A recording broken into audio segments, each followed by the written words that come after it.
one of my best friends on planet Earth. I love him. My wife loves him. He's Uncle Marshall to my kids. I'm going to be with him on TNF Game Day in a few hours just up the road at NFL Network to kick off Week 5 of the National Football League season between the Cardinals and the 49ers. He's Pro Football Hall of Famer Marshall Faulk here. You are the surprise guest. You've been listed as surprise guest for a couple days. Surprise. And now here you are on the second anniversary. Yes. You were here on day 2 of the show's history. Yeah. So thanks for coming in, bro. Oh, no. Glad to be here, Rich. Man. I appreciate that. It's awesome, man. We're proud of you.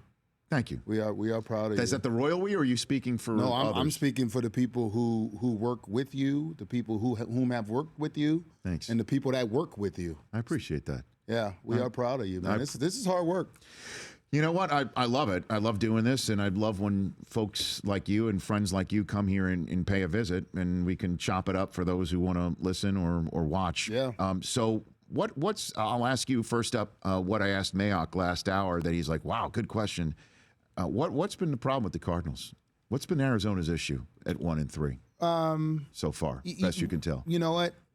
You're going to have issues on both sides of the ball where there's peaks and valleys. But the one thing that's been constant for them throughout his time that he's been there, Carson Palmer has played well.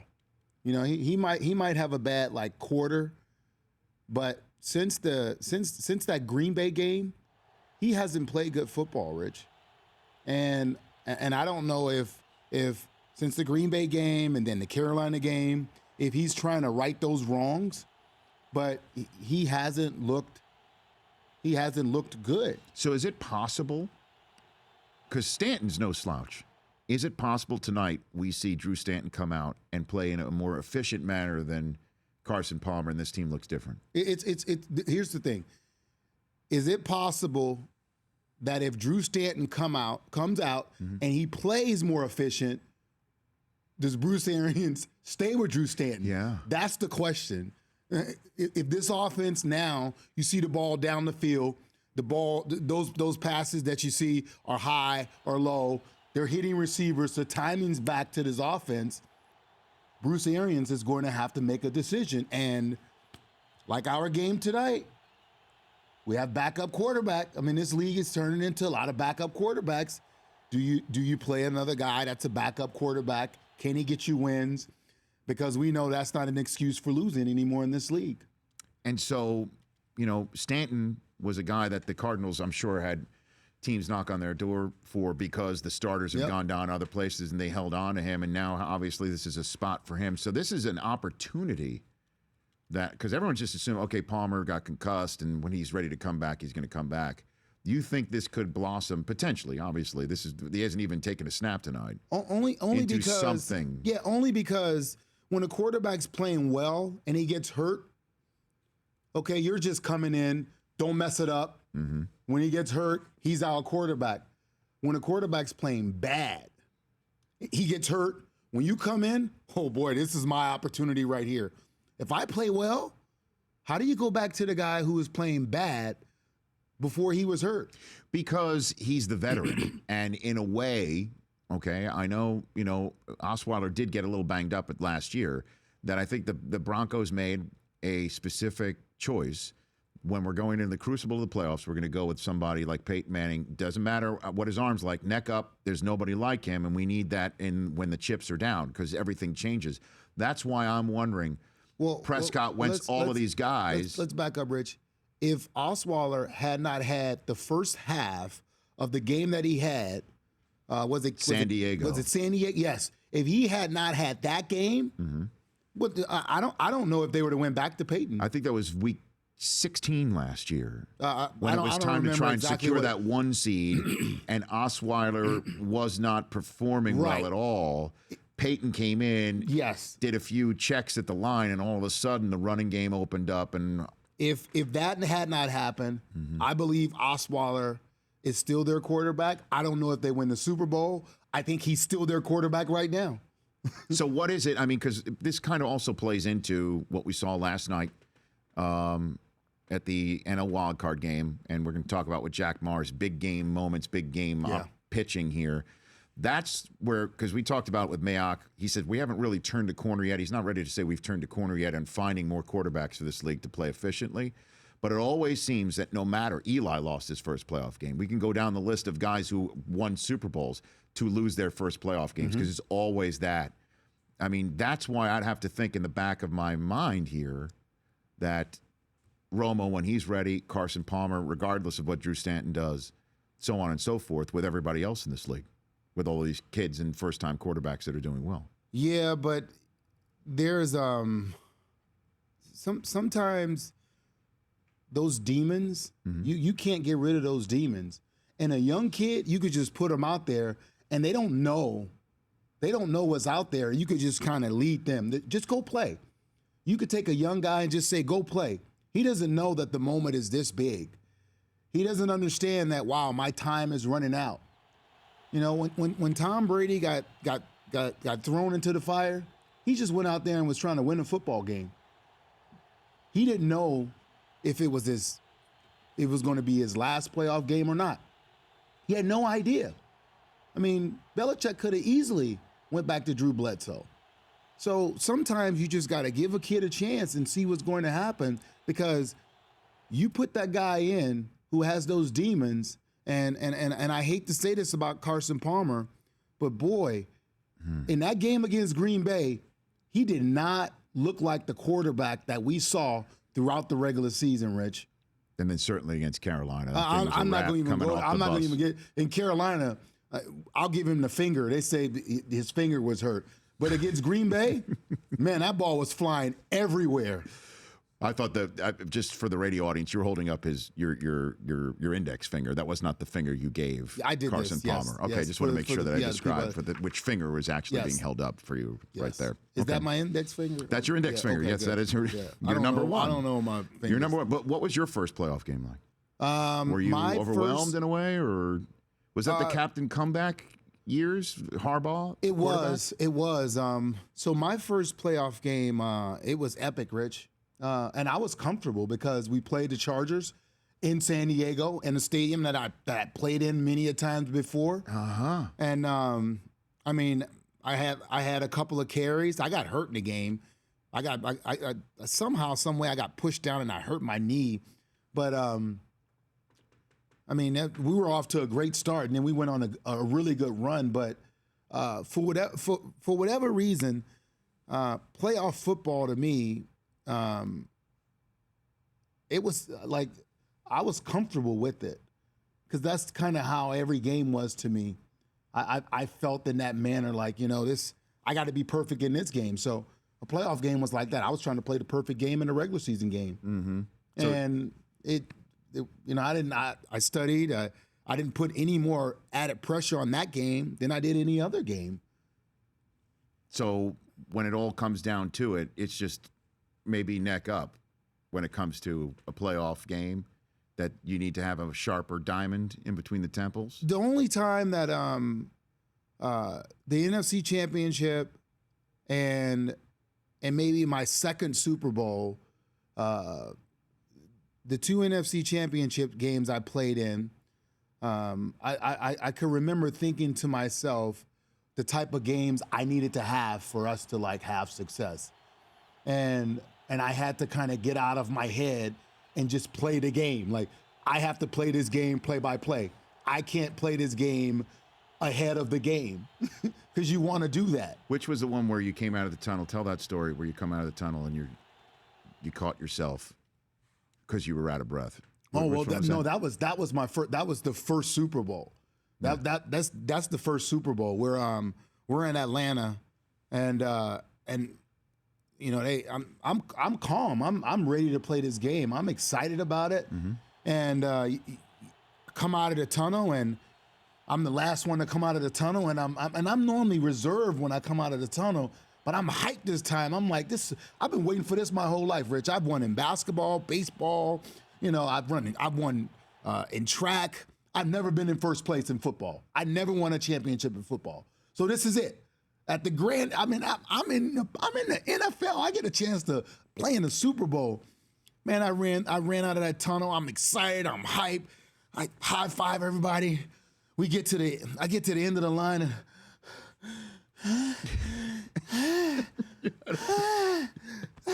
I started hyperventilating. I had to go get some oxygen. Did you get dizzy? Yeah, and I looked around and the field seemed smaller. It's all twisted. It got to me. It got to me. The first Super Bowl. It took me about middle of the first quarter to kind of get my wits about myself. And those kind of things happen if you don't really pay attention to it. In the second Super Bowl, it was in my hometown. Yeah. Coming off 9/11. Very, very patriotic. I mean, it was just a great feeling to be playing in the Superdome, to be playing in the Super Bowl, for us to come together as a country for all we had went through, and to be playing that game under those circumstances. And for me, it was like, I was like, boy, man, I win a Super Bowl at home. I'm gonna retire. This is it. I have nothing. There's no more reasons for me to play football. Would you have? Oh yeah, without a doubt. Without a doubt, that was it. That was my walk-off moment. So if Vinatieri hadn't split the uprights? That was my walk-off moment. Wow. I've never heard that from you. Actually, the Vinatieri upright parts, that was like later in the, there was a like, Brady threw a swing pass, I think to J.R. Redmond. And if J.R. Redmond gets tackled, I think they take a knee. But he slipped by a guy and got like 15 yards. And it was like, whoa, maybe we can get in the field goal range. And that one play changed that game. Amazing. Marshall Faulk here on the Rich Eisen Show. When we come back, I want to talk about another Louisiana kid, Odell Beckham, and I'm sure you've spoken to him, and I want to know what you think. Brandon Marshall had some very interesting comments I want to play for you to comment on. Marshall Faulk is here. Vern Lundquist as well, 844-204-RICH, before Jack Morris joins us on the Rich Eisen Show. Now, I'm curious. Are you a truck guy? Because I know you're a car guy. Are you a truck guy? I'm a truck. I'm both. Well, this is for you. Because I know you're a car snob. With all due respect. It's all good. Okay. The Honda Ridgeline 2017. This is the truck for you. It has to have good tailgating. It is the best tailgating that's around. You can plug in a TV. You can plug in a blender. There's an in-bed truck audio system. You can lock the trunk of the in the bed of the truck, but you can also open it up and make it a cooler. And not only all of that, Marshall, it's the smartest truck on the road. So Honda, come see me. Tough and smart, just like you. Honda, come see me. I'm telling you, the 2017 Honda Ridgeline, it's beautiful too. I could see you pulling up in this. Honda, come see me. Okay. Lane keeping assist, adaptive cruise control, all the things that you need, and it's the most spacious interior in its class. You can put your whole family in there, Marshall. All of them in the Honda Ridgeline. Experience the difference for yourself. Stop by your local Honda dealer to test drive the all-new Ridgeline today. Back with Marshall Faulk on Odell Beckham before Vern Lundquist here on The Rich Eisen Show. He's in a Ring of Honor in Indianapolis. His number is retired for the Rams. He's a Pro Football Hall of Famer and a great friend, and will be on NFL Network with me and Mooch and Irvin tonight. Marshall Faulk still here in the Rich Eisen Show studio. What do you tell Odell Beckham? What do you tell him? What have you told him? What have you told him? Play football, Rich. Why doesn't he listen? Why does he hear it then? Let's put it this way. He may listen, but why isn't it sinking in? Just a lot's going on. You know, you have to think about what that team was like. Last year, it was throw the ball to Odell, throw the ball to Odell, and throw the ball to Odell. And that's all Eli had. And now the ball's going elsewhere. You know, Cruz is back. You got Sterling Shepard. They have other places to go with the football. They're not forced to go to Odell. And then when they do go to him, he's engaging in these one-on-one battles with the defenders. And regardless of what he says, that they're not getting into his head, they're causing enough issues that he's dropping balls, getting penalties that's affecting his team.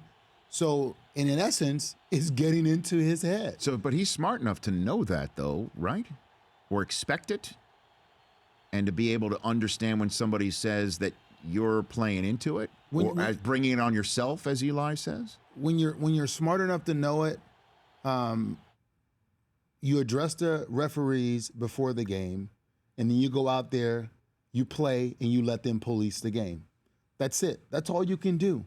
the stuff that he's doing, running up on guys, you can't protect yourself.